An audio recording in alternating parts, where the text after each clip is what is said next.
I'm going nuts about this football team. I'm talking about winning 9 or 10 games. Absolutely. I mean, think about it this way. Can we beat Arizona, who's 1-5?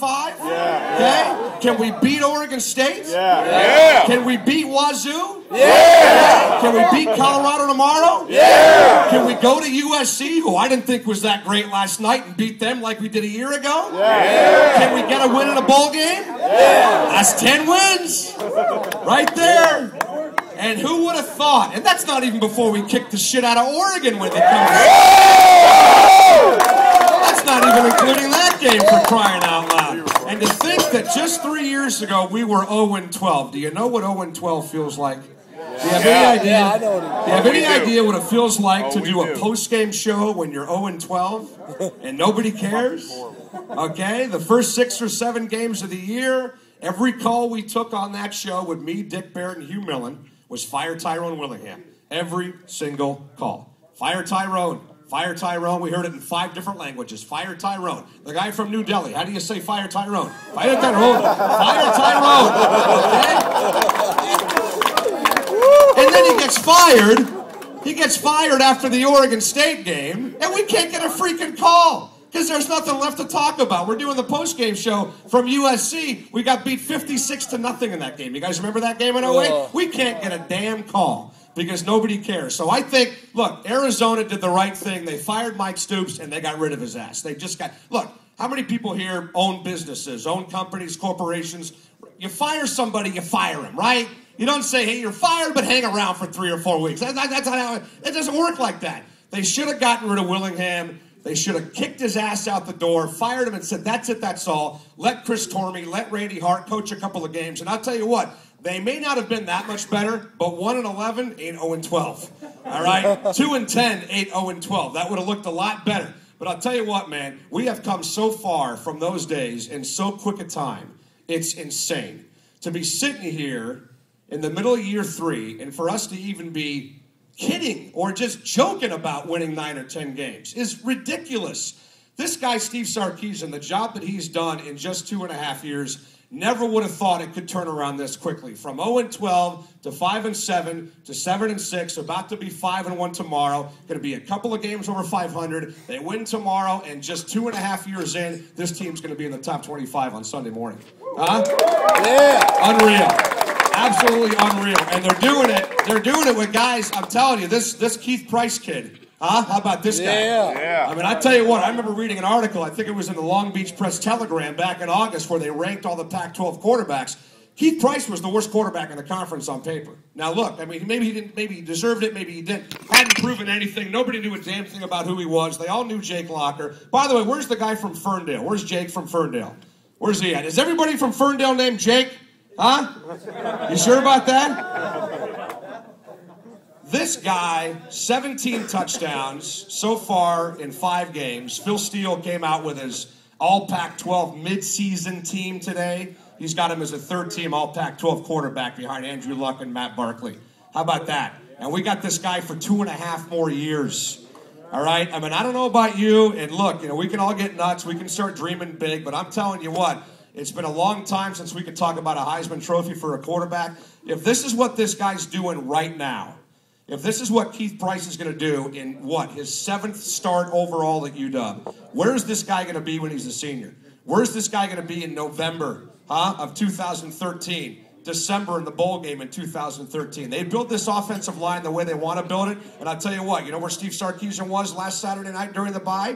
Huh? He wasn't at the Duchess like you guys are going to be tonight drinking your balls off. He wasn't at Deja Vu like some other coaches like to frequent. He was at Zach Banner's game at Lakes High School last Saturday recruiting the best offensive lineman in the state of Washington. Him, the kid from Puyallup, the kid from Auburn. You already got the kid from Juanita signed up. How many people remember Lincoln Kennedy and Sapali Malamala and Chris Rongan and Ed Cunningham? And Jeff Pawakoa, all the great offensive linemen in the 90s, that's where this program is going again. That's where this thing is heading, because they're going to start up front and they're going to pave the way for a Rose Bowl team in the next 2 or 3 years, and it's going to be absolutely beautiful. All you guys in the room that went through 0-12, all of us that went through hell and back, when we finally get to that Rose Bowl in a couple years from now, do me one favor, okay? Do not take it for granted. Do not take that game for granted. I took it for granted. I got to be honest with you. I went to 3 in a row back in the 90s. It was fun as hell. Kicking Michigan's ass, kicking Iowa's ass. Right? You remember that, Jack? Jack remembers those days.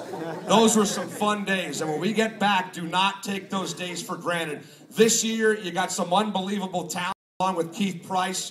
Chris Polk, I said it on the air before the season started that he was going to break Corey Dillon's single-season rushing record. I think it's going to happen.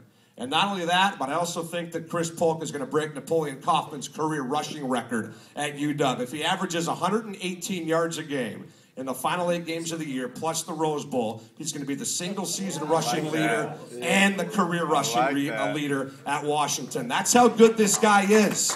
I'm telling you, you're watching something pretty special with this cat. And let's not forget the difference between him and a guy like Napoleon Kaufman. He's only doing it in 3 years. Okay? It took Napoleon 4 years to get to that mark, and this guy's doing it in 3 years. So I'll tell you what, tomorrow going to be a great day with Colorado. They got a couple of converted running backs and wide receivers in their secondary. Yeah. Keith Price should have an absolute field day tomorrow. Their best receiver, Paul Richardson, the word is he's not going to play, but we'll find out at game time tomorrow. I just think it's so awesome what this program is doing. And I'll tell you what, this is our time. All right, because number 1, Stanford's going to go right down the toilet when Andrew Luck leaves. I think we all know that. Number 2, Oregon's about to go on probation. I think we all know that. And with the Huskies getting their stadium renovated and Steve Sarkisian locked up for the next 4 or 5 years, this is the time to strike. This is the time to get Washington football back where it was in the early 90s. It's time to start competing for Rose Bowls and national championships again. And I'm telling you, it starts with the guy at the top and Steve Sarkisian. I mean, I just can't, again, you know, the big difference between Sark and Willingham, and I mean this, I'm not kidding around, is that Sark likes to work. Willingham was the laziest bastard that I ever covered, okay? And I'm not just saying that. I think everybody understands that. You guys know what I'm talking about. You know what happened when the guy got hired? The guy gets hired, and you would think that a guy gets hired, he's taken over a crap program. They were a 1-win team, you remember with Gilby before Willingham took the job. And you'd think the first thing the guy would do would go on the road and recruit his ass off and find some players. What does he do? He takes his family to Hawaii to play golf. That's what he does, okay? And the other problem with Tyrone Willingham that a lot of people don't even realize is the guy was a French fry short of a Happy Meal, okay? I mean it. I mean, the guy was whacked out. He was absolutely nuts beyond belief. He was in a different dimension. He was a burrito short of a combo plate. I have no idea what the hell was wrong with this guy, but it irritates me that we had to go through it. I think it's an absolute era that we all like to try and forget, but what we're going through and what we went through with Tyrone Willingham is going to make us never take anything for granted as long as we're all Husky football fans. So, listen, I appreciate it. I appreciate you guys having me out. Apparently nobody else was available to speak tonight. So Bob called me up. Bob says, yeah, that's right. I wanted the fat Jewish kid with a junior college degree to come talk to the group. And it's great that I'm hanging out here because my wife expected me home about an hour ago. She's already pissed at me as it is. So I might need a room to shack up at the house if you guys have a place available. So... And by the way, the 6 under par score at the golf tournament, are you kidding me? It's a scramble, right? 6 under par? Is that what you're telling me? Is there a rule that you have to be like completely shit-faced to play in this golf tournament or something? Yeah. 6 under par. All the guys are getting up here, all the new pledges are up here, and they're talking about what they intend to do. Hopefully none of you intend to play golf, because that ain't happening at 6 under par in a scramble. Hey, listen, I know you guys want to get out of here. Thanks for having me out. I appreciate it. Let's go get a win tomorrow against Colorado.